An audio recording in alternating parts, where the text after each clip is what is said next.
En este tutorial vamos a crear un programa bastante sencillo para saber si un número es par o es impar usando JavaScript. Como veis, vamos a crear esta ventana que nos aparece aquí y la cual nos indica que le digamos un número, nos pone dame un número y en función del número que le demos pues nos va a decir si ese número es par o es impar. Por ejemplo, si le ponemos el número 10 y le damos a OK, como veis nos dice que el número es par. En cambio, si recargamos y le ponemos el número 11 y le damos a OK, nos dice que el número es impar. Así que vamos a ver cómo hacer este programa para practicar con JavaScript de una forma muy sencilla. Lo primero que vamos a tener que hacer es crear dos archivos únicamente. Por un lado vamos a crear el index.html y también vamos a crear nuestro archivo de JavaScript, el cual yo lo voy a llamar script.js. El nombre que le pongáis a estos archivos da igual, lo único es que uno tiene que estar en formato .html y el otro en formato .js. Una vez tengamos esto, vamos a cerrar JavaScript de momento y vamos a crear la estructura básica de nuestro archivo de HTML. Para ello ponemos el signo de exclamación hacia abajo y le damos al tabulador. Y como veis, pues se nos ha generado esta estructura que es con la que vamos a trabajar. En este caso, como lo único que vamos a hacer es trabajar con JavaScript, vamos a venir aquí y vamos a enlazar JavaScript. Para ello creamos esta etiqueta de script y en la primera le indicamos src y le tenemos que poner cuál es el archivo de JavaScript con el que vamos a trabajar, que en este caso es, como veis, Visual Studio ya me lo autocompleta, le damos a script.js y de esta manera ya tendríamos enlazado nuestro JavaScript que tenemos aquí con nuestro HTML. Ahora yo voy a estar usando una extensión que se llama Live Server, que es esta que tenemos aquí, la cual nos va a permitir ver en tiempo real todos los cambios que vamos a ir haciendo en nuestra web.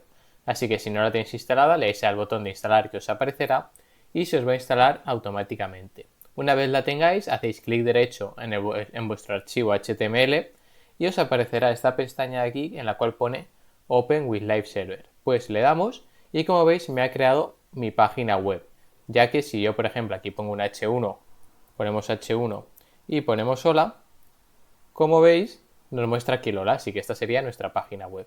Y ahora vamos a comenzar a trabajar desde nuestro JavaScript para crear la validación. Lo primero que vamos a hacer es necesitamos crear un pop-up, es decir, una ventana, la cual le pida el número al usuario y este número pues tenemos que almacenarlo en una variable.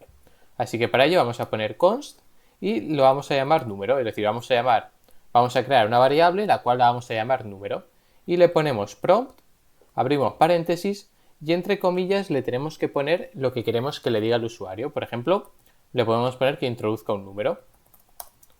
Introduce un número y le ponemos 2 puntos. De esta manera, si venimos a nuestra web, como veis, vamos a cerrar esto y recargar.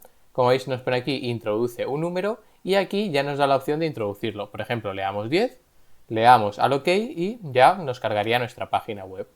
Y ahora lo que vamos a hacer es trabajar con este número que nos ha dado el usuario. Así que una vez lo tengamos, vamos a tener que hacer una validación sencilla, es decir, en caso de que sea par, nos diga que es par y en caso de que sea impar, pues nos diga que el número es impar. Para ello vamos a usar una estructura que es if-else. Es una estructura muy sencilla. Le ponemos if, luego le asignamos unos paréntesis, le ponemos corchetes y después tenemos que poner else y ponemos corchetes de nuevo. Aquí básicamente vamos a poner una condición en estos paréntesis. En función, si esa condición se cumple, se va a ejecutar el código que vamos a poner aquí y en caso de que no se cumpla, se ejecutará el código que tenemos aquí. Vamos a verlo visualmente, por ejemplo. Si el número que tenemos lo dividimos entre 2 y el resultado es 0, esto significaría que el número es par. Aquí tenéis que tener cuidado que no es lo mismo poner este porcentaje que poner el slash, ya que si ponemos el porcentaje lo que estamos cogiendo es el resto. Entonces, si el número que pongamos entre 2 su resto es 0, pues significa que el número es impar, digo par. Entonces ponemos aquí un alert, ponemos comillas y le indicamos el número es par. Y en el else pondríamos pues en caso de que no se cumpla lo de arriba, es decir, si el resto no es 0, pues significa que el número es impar. Así que ponemos alert y aquí le indicamos que el número es impar. Es impar. Y con esto ya tendríamos lo que viene siendo el programa creado. Si ahora venimos a nuestra página web, Como veis, aquí nos indica introduce tu número. Si le ponemos el número 10 y le damos al Enter, pero vamos a recargar que no se ha guardado, ponemos el número 10 y le damos a Enter, como veis, nos indica que el número es par. Y si recargamos la web y le decimos, por ejemplo, el número 13 y le damos a OK, nos dice que el número es impar. Vamos a revisar un poco lo que hemos hecho para ver si lo habéis entendido bien. En primer lugar, creamos la variable número en la cual almacenamos a través de este prompt y le decimos que introduzca un número y este número pues lo almacenamos en esta variable. Luego, si ese número entre 2 el resto es 0, le decimos que es par. Y si esto de aquí, es decir, si esta función que tenemos aquí, esta condición no se cumple, viene directamente al else. Entonces, en caso de que no sea 0, el resto le va a decir que el número es impar. Así que de esta forma tan rápida y tan sencilla tendríamos hecho lo que viene siendo este programa para saber si un número es par o impar en JavaScript.